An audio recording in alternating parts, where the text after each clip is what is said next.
Imagine waking up tomorrow morning and finding out that one of the world's most famous tourist destinations now belongs to you. Not just the hotels, not the restaurants, not the gift shops, everything. Every entrance gate, every attraction, every parking lot, every hotel room, every souvenir sold, every dollar spent inside the destination is yours. Sounds like the perfect life, doesn't it? Millions of tourists, endless crowds, money flowing in every single day.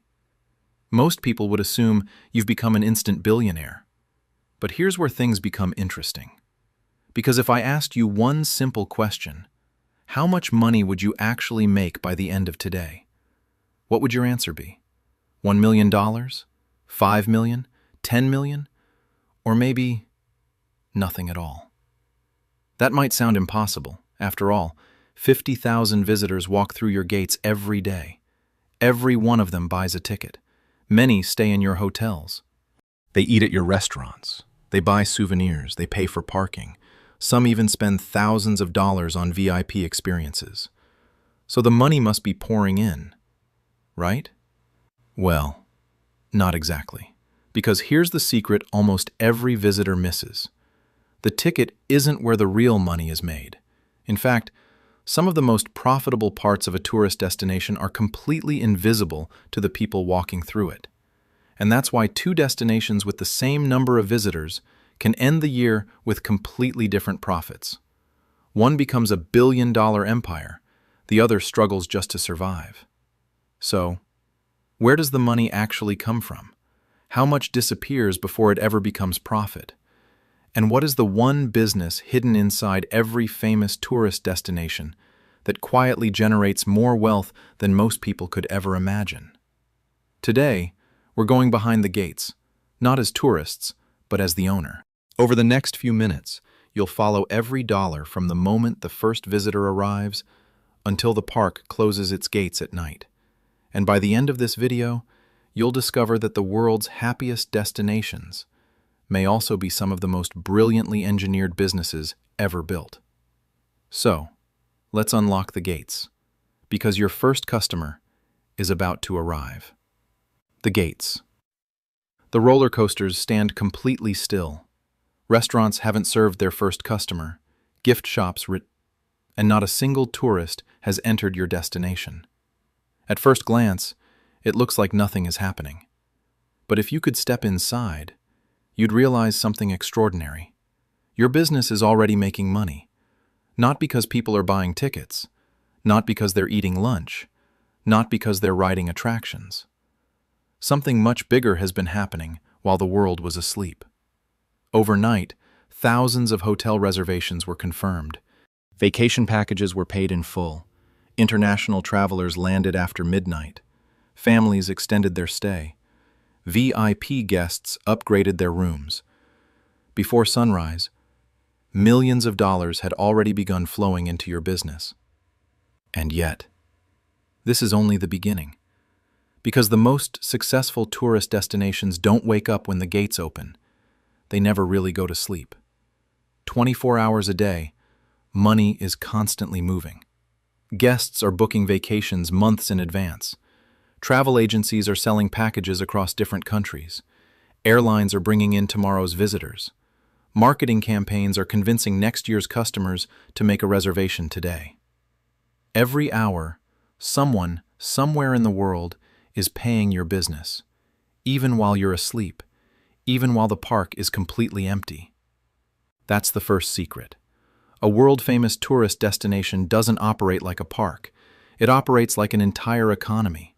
Hotels, transportation, food suppliers, entertainment, retail, technology, real estate, thousands of moving parts, working together every single second. And in just a few moments, those moving parts are about to come alive. Because outside the entrance, the first visitors have already started arriving. Parents are adjusting their children's backpacks. Friends are taking photos before the gates open. Tour buses are lining up one after another. Security checkpoints begin filling with excited guests. To them, today is a vacation. To you, today is business. Every smile, every photo, every decision they make over the next 12 hours will determine how much money your destination earns before the sun goes down. But here's the fascinating part. The ticket they bought isn't the most valuable purchase they'll make today. In fact, by the time they leave tonight, many visitors will have spent far more inside your destination than they ever spent getting in. The question is, how? The gates are about to open, and that's where the real business begins. 9 o'clock. The gates slowly swing open. Within seconds, thousands of people begin pouring inside. Children run toward the biggest attractions. Parents pull out their phones to capture the moment. For many families, this is the vacation they've been planning for months. For you, it's the beginning of another business day. If you stood near the entrance, you'd probably think this is where your money starts coming in. After all, every person walking through those gates has already paid for admission, right?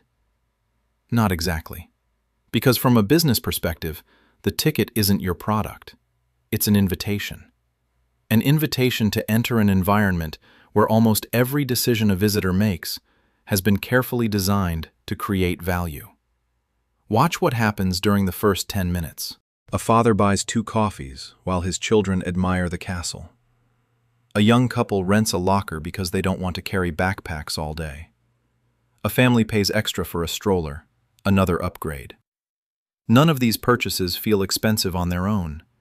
$10 here, $20 there, maybe $30. Most visitors barely notice. But that's exactly the point. The world's most successful tourist destinations rarely rely on one large purchase. Instead, they build an experience around dozens of small decisions, each one almost effortless, each one completely optional. Yet together, they become something extraordinary. Imagine 50,000 visitors making just one extra purchase worth $20. That's another $1 million, generated from a decision that takes less than 30 seconds. Now imagine those same visitors making 5, or 6, or even 10 additional purchases before they leave. Suddenly, the admission ticket becomes one of the smallest transactions of the entire day. And this isn't happening by accident. Nothing inside a successful tourist destination is accidental.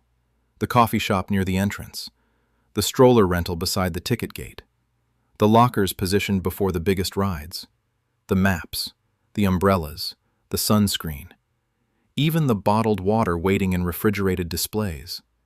Every service exists because someone asked a simple question years ago. What will our guests need before they realize they need it? That's the real business. Not selling products, solving tiny problems, again and again and again. Because every problem solved creates another opportunity to earn revenue. But if you think coffee and stroller rentals are where the real money comes from, you're still looking at the wrong numbers. In less than 2 hours, your guests will become hungry. And that's when one of the most profitable businesses inside your destination quietly takes over. It's noon. The excitement hasn't disappeared, but something has changed. People aren't running anymore. The morning energy has slowly faded. Children are getting tired, parents are checking the time, and almost everyone is thinking the same thing. Let's grab something to eat. At first, that doesn't sound like a big deal. After all, people eat every day. What's so special about lunch? Everything. Because at this exact moment, your guests have entered one of the most profitable parts of your business. Think about it. They're not going to leave the park. Driving somewhere else would waste precious time.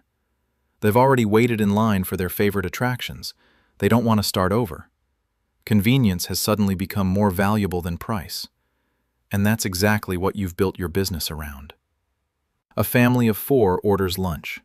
2 burgers, a pizza, 4 soft drinks, a few desserts. Nothing extravagant, nothing luxurious. Yet the bill quietly reaches $100. Not because the food is extraordinary, but because the experience is. They're not paying for a burger. They're paying to stay inside the adventure. That's a very different business.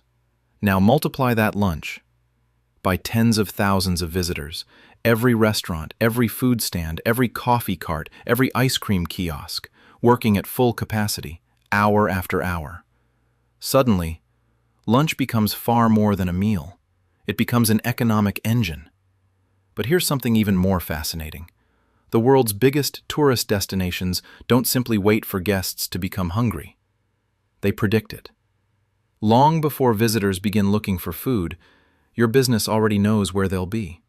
It knows which attractions create the longest queues, which areas become crowded first, which restaurants will fill up by noon. Years of visitor data have revealed a pattern. People don't move randomly. They follow habits, and those habits are surprisingly predictable. That's why food outlets are rarely placed by chance. Notice where they appear: near the busiest attractions, close to major intersections, beside the exits of popular rides, exactly where tired families naturally slow down. The goal isn't to convince people to buy food. The goal is to make buying food feel like the easiest decision of the day. Because the easier a decision feels, the more likely people are to make it. And this philosophy extends far beyond restaurants. Take a closer look around. Cold drinks appear on hot walking routes.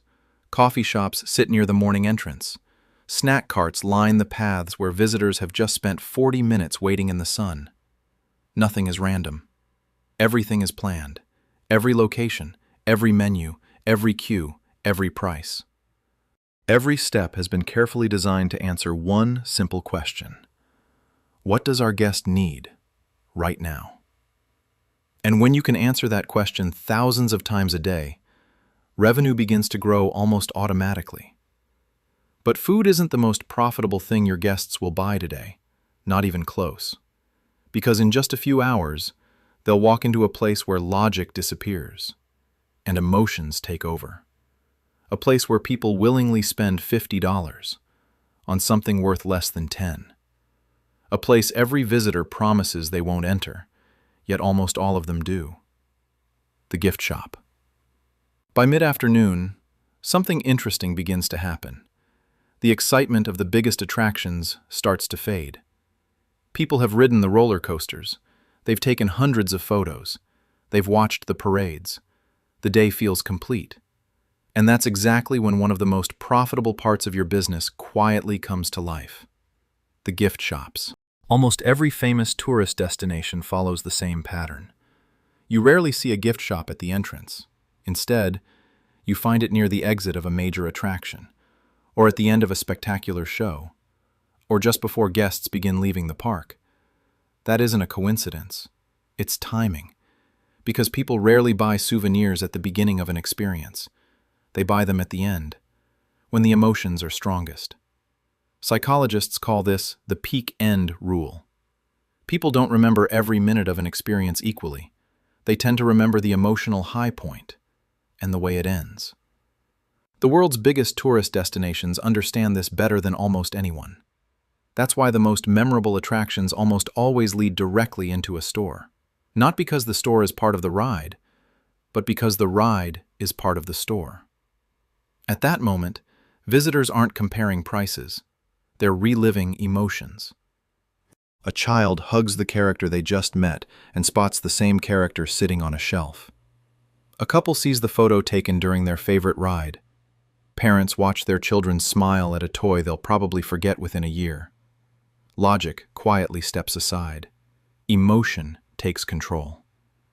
And emotion has always been one of the most powerful drivers of spending. Think about a souvenir for a moment. A coffee mug, a keychain, a t-shirt, a stuffed animal. None of them are essential. Most can be manufactured for just a few dollars. Yet inside a famous tourist destination, people willingly pay 5, sometimes 10 times their production cost. Not because the object is valuable, because the memory is. The souvenir isn't really the product, the memory is. The object simply becomes its physical reminder. That's why the words, "only available here," are so powerful. Scarcity creates urgency. People begin thinking, if I don't buy this now, I'll never have another chance. Maybe that's true. Maybe it isn't. But in that moment, it feels true. And feelings drive decisions. Not spreadsheets, not logic, feelings. Now multiply that decision by thousands of families, every hour, every day, every season. Suddenly, the gift shop is no longer selling merchandise.